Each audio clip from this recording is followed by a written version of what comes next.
Okay, people, I've got one of our favorite linebackers and just general good miners here. This is Troy Collavo. Troy, it's great to see you come back. What are you doing here now? I'm the new defensive program coordinator. I help with the safeties. I help Coach Gonzaga coach the safeties, and I just do all the day-to-day stuff for the defense, help them out, getting game plans ready, anything that the coaches need, really. So I'm basically a graduate assistant. So. Catch us up to from when you were here to now. Get us current. Once I left, I went up to the Bears, and then they didn't retain me there. So I had a couple of opportunities to keep playing up in Canada, and I decided not to. Moved out to California. I lived with Joe Flaskowski for about a year, and then I moved back. And this past year, I was teaching and coaching at a high school, and now I'm back up here in El Paso. What did you do out in California?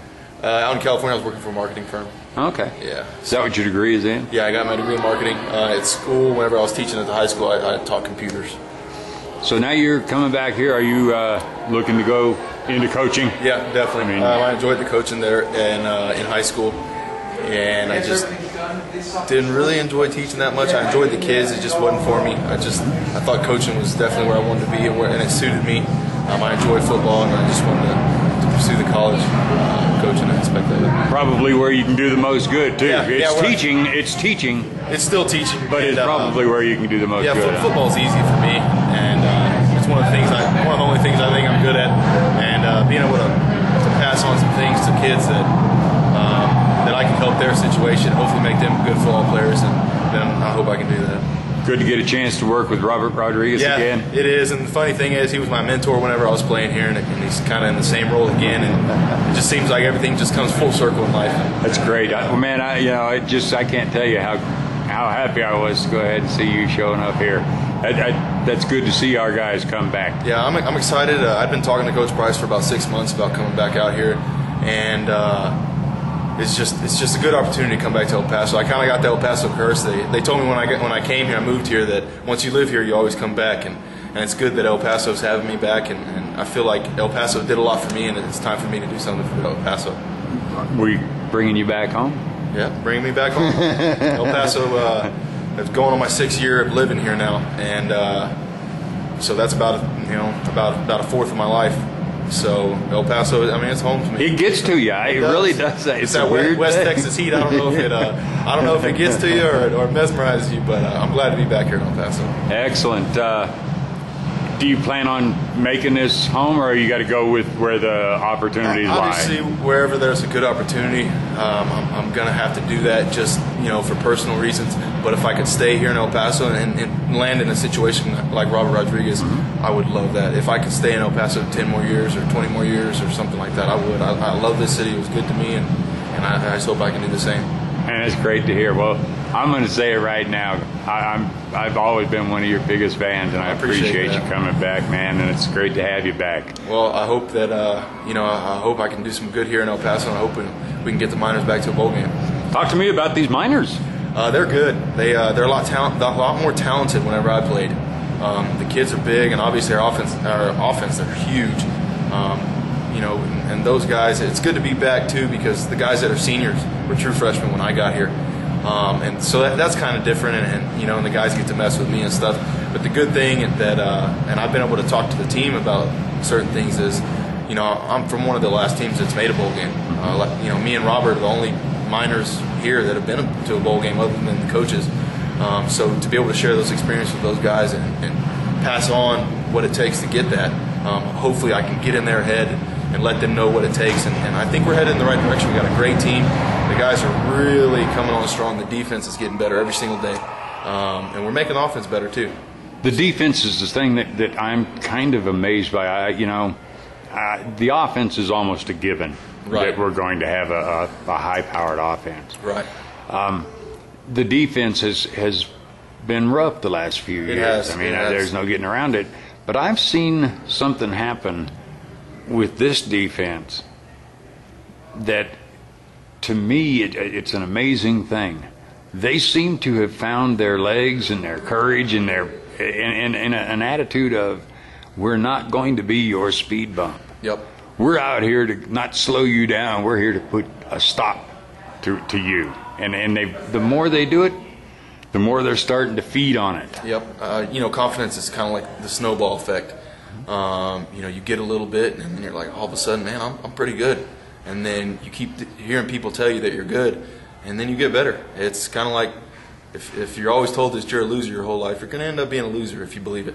And these kids are a direct reflection and a testament to Coach Pat. He treats his players good, and he wants them to know that they're good because they are. And it's time for things to change here, and I think it's gonna. All these guys have heard the last couple of years is if the defense could do it, we'd be a good team. And I think they're ready to step up to the challenge. I talked to the team the other night, and I asked them to step up to the line with us coaches, because we're going to be right here with them, and I think they're doing that. So. It's good to see. I love high-powered offense, but defense. There's not much anything better than watching defense shut down a good offense. Yeah, and that's just how it is. Offense is exciting, and it's fun to see those players, and those are the big name guys. You got Trevor Vitito and Buckram, and they're in the papers. But the thing is, if you look at the teams that are good, the teams that win national championships, and teams that go to bowls, their defense isn't giving up many points. They're not. You look back at Coach Price's career. Actually, when Pat got there, up in Pullman, they were just doing okay, and then their offense was not scoring many points. They were winning 10-7, and they weren't going to be able to do that if it weren't for the defense.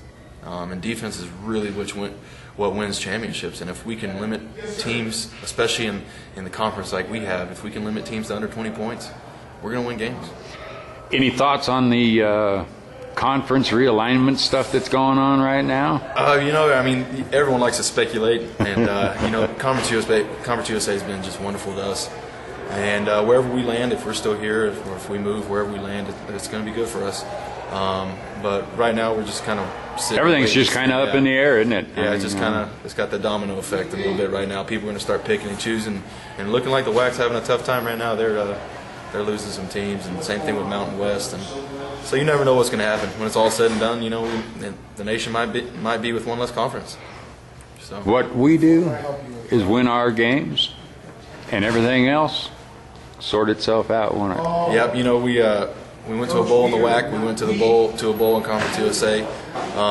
So as for us, if we just do our part, it doesn't really matter what conference we're in, as long as we're winning games. And I think we're gonna this year. So. I think this is the year we're going back to bowl. I predicted a 10-2 season, and I feel bad about predicting the 2 losses, but I didn't want to go ahead and have everybody saying I was completely and totally crazy by saying we're going to win them all. So I said, but maybe we'll lose the one to Arkansas, and maybe we'll have our head a little too big when we go into Marshall. But this team could easily get on a roll and do that. We could. This is the first year in a while that we're playing a D1 AA team, and it's one of the games we can use in our bowl eligibility. Because I think you get to use one every 4 years. Mm-hmm. And so we're going to start off with Arkansas Pine Bluff, and they're going to be a good team. They got some good athletes, and they got scholarship kids too that want to win. So it's going to be a tough game. But looking at those first 5 games, we have a good opportunity to start off good. So, and if we can win those, if we take out Houston and win those first 5 or 6 games, all of a sudden, again, that kind of like that momentum that builds on a team, confidence, and it kind of snowballs, doesn't it? Yeah, it does. And and the thing with the Houston game, it's always tricky. It's always been a crazy game when Houston and UTEP get together. Ever since we've played here in Conference USA against them, and they're a good team, but we're a good team too. And we're not going to look past anybody. I hope no one looks past us. So. Excellent. I'm going to let you go because I know you've been out there in that rain and everything. Yeah, it's cold. Thank you very much, Troy. Appreciate it. Good to have you back. Thank you, El Paso. Excellent.